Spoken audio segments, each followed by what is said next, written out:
So, hi everyone. My name is Max, and I presented this talk at DEF CON last year, and today I'm gonna present updated version of this research. So,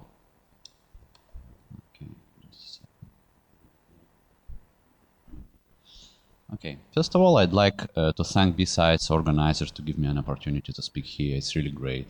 I'm a vulnerability researcher, mostly focusing on bugs hunting in memory unsafe languages, and I try to write exploits for those bugs and then use them in our offensive security operations.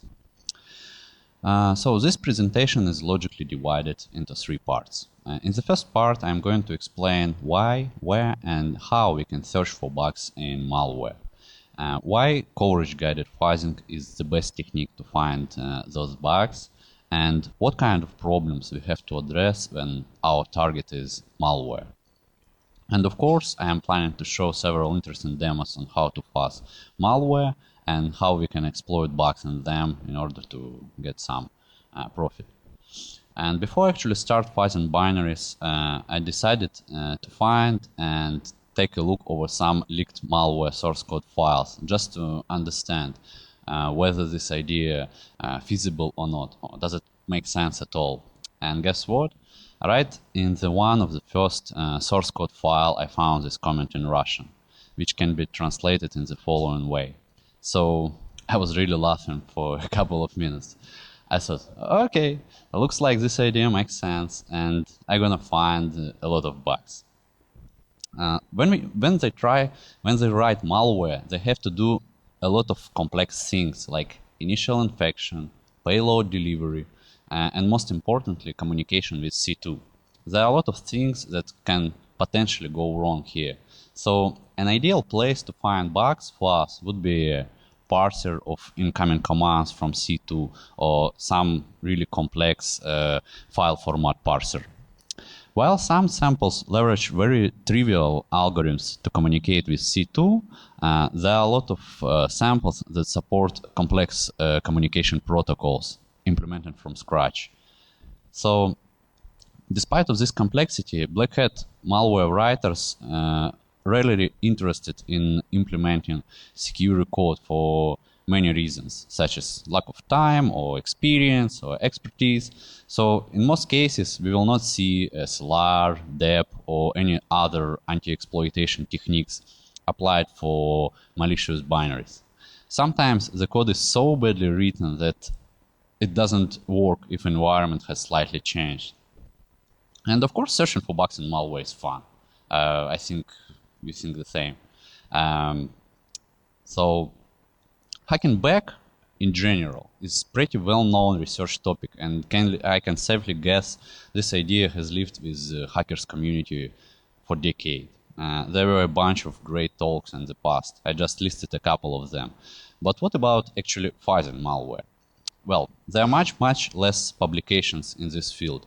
Actually, there is no systematic research at all. I found several research papers published by academia, but the main goal of these researchers was to find and trigger new code paths hidden in malware samples using fuzzing, which can be really useful for malware analysts. But in this talk, I'm going to focus on bug hunting and how we can use these bugs to defend against malware, which is a bit opposite. So let's imagine that we found some memory corruption bug that causes crash in some samples that are spreading around the plane. Such bug may be quite useful. I guess many of you remember a famous kill switch found in WannaCry sample, which significantly helped to slow down spreading of this sample and so this way reduce malicious impact. So if you can place one file with special name in one specific folder, WannaCry will not infect such machine. Of course, they left this kill switch on purpose, but if we can find those switches automatically or semi-automatically, in this case, we don't even need such gifts from them. It's especially cool if we can do that against botnet, which is trying to perform a DDoS attack against us. For example, if bots have some vulnerability in the victim's response parser. We just need to send our exploit back to bot, and it will cause a crash. Later in the demo, I'll show that it's more than possible. So, well, it would be really great if we can trigger remote code execution. We can take control over or shut down botnet, or we can even try to track down botnet owners and a lot of other things. And of course, our sweet dream bug is RC in C2. In this case, we have a God mode and can do everything, whatever we want. But in my opinion, nowadays it's less likely because C2 usually are written in memory-safe languages like PHP, Go, Python, whatever we want. So actually, I don't see any reason to write it in C or C++. Maybe performance. Okay, how can we find those bugs? Today, fuzzing is the most efficient technique to search for bugs in memory unsafe languages. Actually, fuzzing is very important for software security at all. Top tech companies, huge open source projects who integrated fuzzing within their software development lifecycle, they all report that security has increased after they applied fuzzing. Linus Torvald recently said that coverage-guided fuzzing is improving Linux kernel security, which is very cool. Okay, what's fuzzing? Fuzzing is actually a very simple technique. You provide potentially invalid or malformed input to your software and monitor your program for crash. So nothing hard. You start your fuzzer generates input and sends this input into the program. All you need is to see it and pray that it will find something. I'm usually very happy when my fuzzer report one unique crash and red. It's like, I'm really happy. So what's coverage guided fuzzing? Many years ago when fuzzers was dumb and blind, fuzzer considered a program as black box and into which we send our test cases. It usually worked pretty good for trivial bugs that are located not deep in the code. But people wanted to find more complex problems deeper in the programs. So they decided to instrument program under test and provide information about coverage back into fuzzer. So the best example of such fuzzer is famous American fuzzy loop or AFL. During coverage-guided fuzzing, if we manage to find a test case that triggers a new code path in our program, the fuzzer saves this new test case and then perform subsequent mutation on top of this new finding. And for the next code path and for the next code. And this way, we can touch more code deeper in our program. And in theory, of course, blind fuzzer can also find that code path, but it's much less likely. Let's consider, for example, this example of code. So in case of AFL, it's gonna take minutes to find this null pointer dereference, and it might take 1,000 years for dumb fuzzer. So you can see the problem here and why it's very efficient technique to search for bugs. Today's state-of-the-art coverage-guided fuzzers are AFL and libfuzzers. There are a lot of AFL forks designed for special purposes like kernel mode fuzzer, KFL, and what is more important for us, a port of AFL for Windows, BinAFL. AFL basically injects instrumentation routines during the compilation step. So the resulting binary will have this AFL maybe log routine injected in each basic block of your binary. However, in case of malware, we have one tiny problem. And I guess many of you can know. We don't have source code. So I guess it's not a surprise. Actually, we have even more problems. Malware usually unpack and execute most important part of their code dynamically at runtime. So in this case, source code instrumentation, even if we have source code, is useless. We have to find some way to be able to provide back to our fuzzer coverage of such dynamically unpacked and executed code path. And we can try some tools to automatically unpack some samples. Sometimes it works, sometimes it not, but in general, I think it's not a scalable approach. Besides that, if we want to search for bugs in C2 communication protocol, we have to encrypt our test cases the same way as malware. So there are a lot of requirements for our fuzzer in this case. Thanks God, there is BinAFL for Windows binaries that doesn't need source code. Instrumentation is implemented on top of DynaMario dynamic binary instrumentation framework. I don't want to explain what is dynamic binary instrumentation in details, but basically it's a technique for analyzing the behavior of a binary application at runtime through the injection of instrumentation code. So I want just a basic idea. Let's say you have a DBI engine, launcher, and binary you want to instrument. So at step 1, you launch your binary suspended, you inject your instrumentation library into this process memory, then you hook entry point to be able to redirect control flow into your injected library. And at this step actually starts the magic. Dynamo Rio takes the first basic block, copies it in a special place called code cache. Then it transforms this basic block dynamically to be able to inject instrumentation instructions and then execute them. So the most challenging stuff is to make this execution transparent towards instrumented binary. And Dynamo Rio knows how to achieve this transparency. So it's a very sophisticated tool, and I highly recommend if you want to analyze your binary dynamically. So then it takes next basic block, instrument it, execute, and so on. We had 3 challenges: lack of source code, obfuscation, and encryption. So BinAFL plus Dynamo Rio solved the first problem and actually created a new one. BinAFL supports only file-based fuzzing. And to address this problem, I decided to implement a patch for BinAFL. Suppose we have our fuzzer and our malware instrumented by Dynamo Rio. Let's assume our sample sent request to C2. Instead of actually send it to C2, we redirect this request to our fuzzer. Our fuzzer generates new test response, encrypt this response if it's necessary, and then send this response back into our sample. Then we update coverage map, provide this coverage back to our fuzzer, restart our target routine or entire sample, and so on until we find bug. So actually all you need is to specify IP address, port, and seed file. That's all. Fuzzer will do all the rest for you. And if you need to encrypt your test case before sending them back, you can provide a path to your custom like test cases encryption library. BinAFL will load this library and will use this exported function from your library to be able to encrypt each test case. So, okay, let's see how it actually works. I've prepared a small video.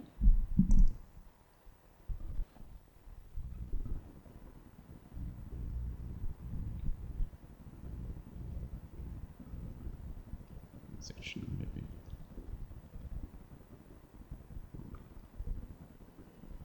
So in this video we have release version of BinAFL. We have Dexter version 2, our malware, designed to steal credit and debit cards information from point of sales terminals. It actually receive and send a request over HTTP protocol. It uses get cookie functions to be able to send commands to our sample. So when malware send request, then it send browser's cookie, and then decrypt these cookies to be able to execute commands on infected machine. So if command start with this dollar sign, it will execute command on our machine. So what we need is to implement our C&C init function. In this function, we have to define we have to listen on our port to be able to receive this request, and we have to set up these cookies in our browser. So we need to accept, then we call receive, we send response to our malware that everything is okay, we received your request, and we are ready to set up it in browser's cookie. So we send it, we set up using API call, these cookies, and that's it. All we need now is to compile this function, and we are good to go, we are good to start.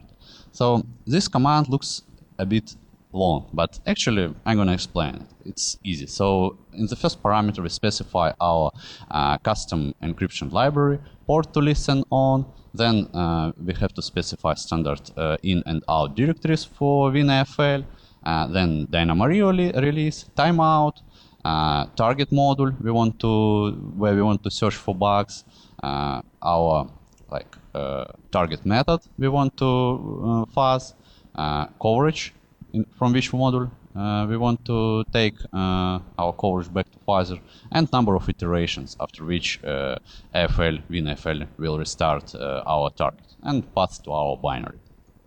That's it. We are ready to start. So as you can see, everything successfully started and loaded. We set up our output directories, and we are ready to launch our test cases. So BinAFL started. It sends our test cases. Statistics looks pretty healthy. We already discovered new 6 paths in our binary. Execution speed is pretty good, so path geometry and stability looks good. And it's a bit slow, but we are running in a virtual machine with no parallelization, so 23 executions per second is pretty normal. So if we leave our Pfizer like this for a couple of hours, we can just a second.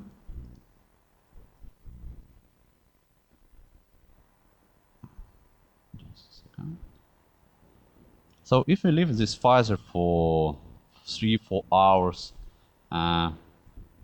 it will find our crashes that we want in our sample. So this is a screenshot.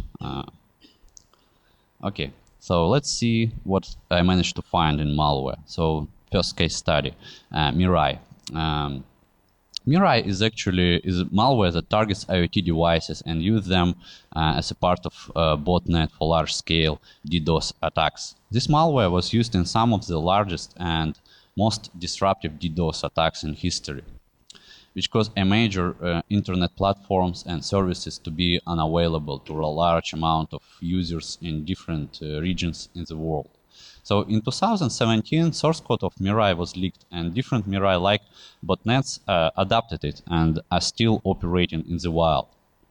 The fun fact about Mirai is that they actually use some security practices and apply this electric fence tool to search for heap overflows and use after-free bugs in the code, which is quite unusual for malware.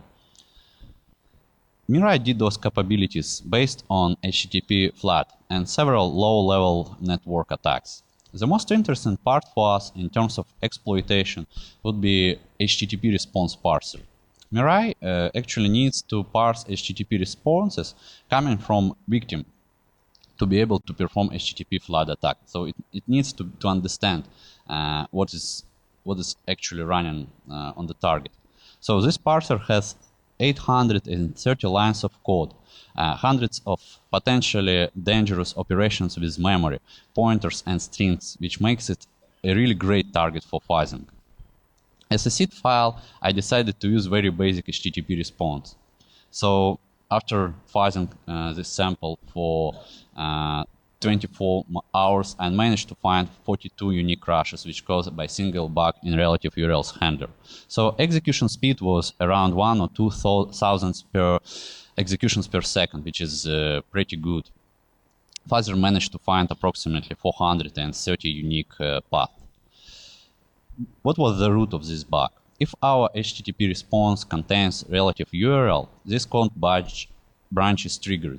In case of incorrect relative URL, variable $i always equal negative values, which cause a memory violation and crash. This is a logical error. After I used this parameter for some other purposes in the code early and forgot to set it to 0 in case of relative URL. So just like logical error. Okay, I just want to show how it works.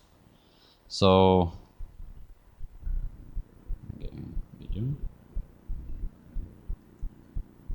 So in this virtual machine, we have a debug build of Mirai on the left terminal, and on the right, we have our Python server that will answer this malformed packet.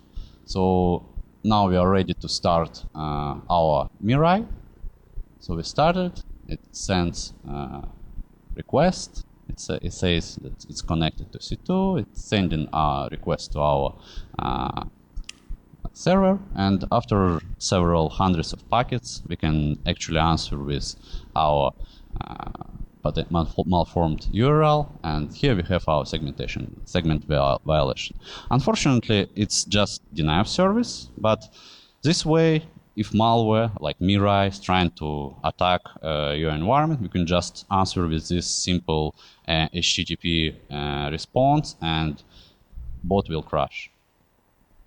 And this way, you can just protect against this threat. Okay. Next example. I already presented this sample when I was showing BinAFL. The first version of Dexter was one of the first known botnet that target point of sales terminals. Dexter communicate with C2 over HTTP via post requests and receive commands over the response cookies. So actually, in case of Dexter, it turns that we don't even need a fuzzer. Authors don't expect anything malicious coming back from C2. To trigger this bug, we can easily send a long command over 255 bytes without trailing pound, which causes stack buffer overflow in multiple places in this function. For example, in the function copy till. So this bug is definitely exploitable, lead to RC. So it's like really old school. And you just need to send a long enough command without like this trailing pound, like I say. So Tiny Nuke. Tiny Nuke is a Zeus-style banking Trojan designed to perform man-in-the-browser attack using web injects. They have this load web injects and a huge JSON parser. We can just use this JSON response as a seed file and then just perform our fuzzer. And after 24 hours, I found 4 unique crashes. The root of these crashes is infinite recursion in this function. So if we provide long enough response which contains only opening brackets, in my case 7,000, this sample will stop execution. So I also found this tool very useful when you want to find a target routine for fuzzing. I have implemented this tool for malware analysis on top of DynaMario. It's basically ltrace for Windows, but transparent towards instrumented binary.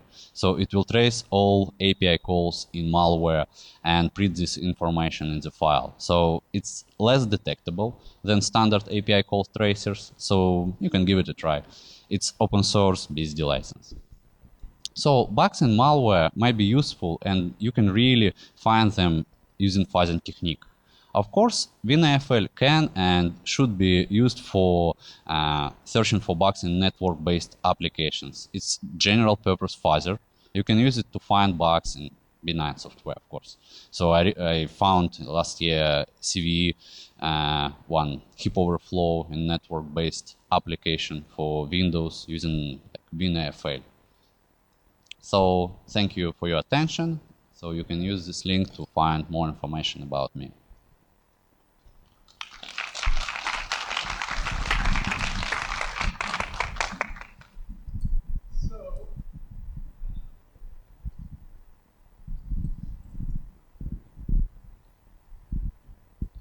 So now time's for Q&A. So we have 2 questions online, Max. The first one is, where are we relative to fuzzing stateful protocols beyond the first message? Sorry?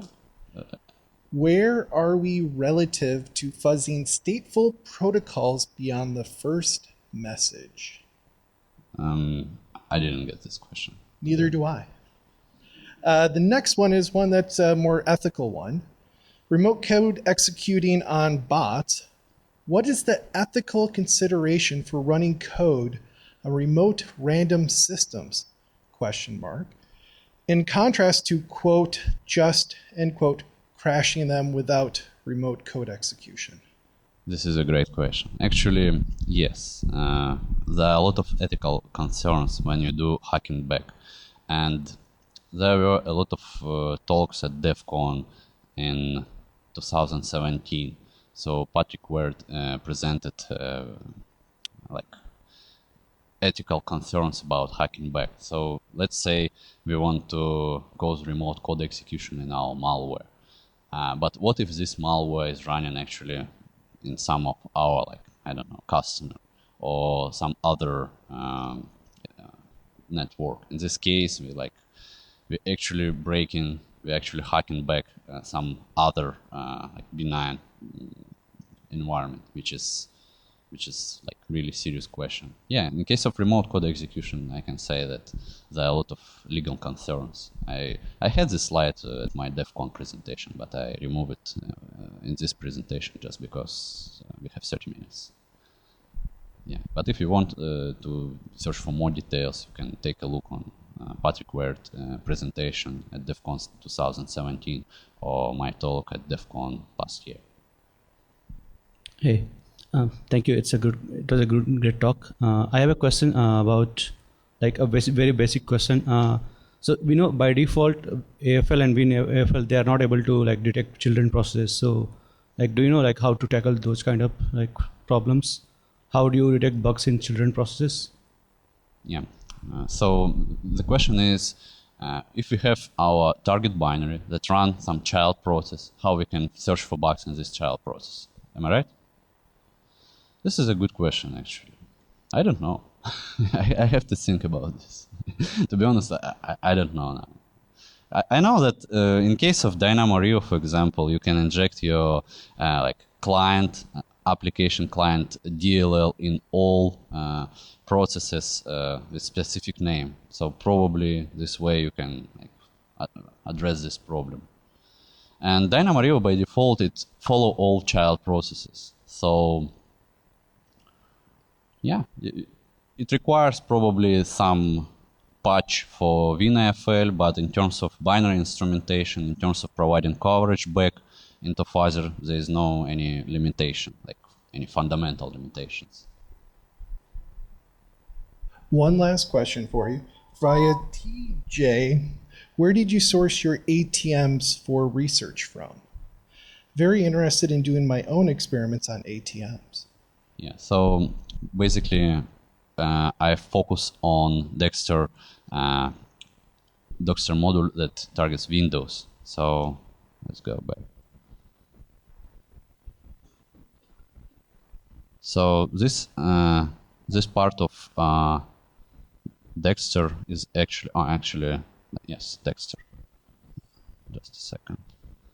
So yes, it's a point of sales malware, but it targets Microsoft Windows terminals. So in this case, I don't need my own like ATM or any other like hardware. This malware is like general purpose Windows malware. We can just run it on Windows machine and then do fuzzing with BinAFL. Thank you, Max. It's been a pleasure. Thank you.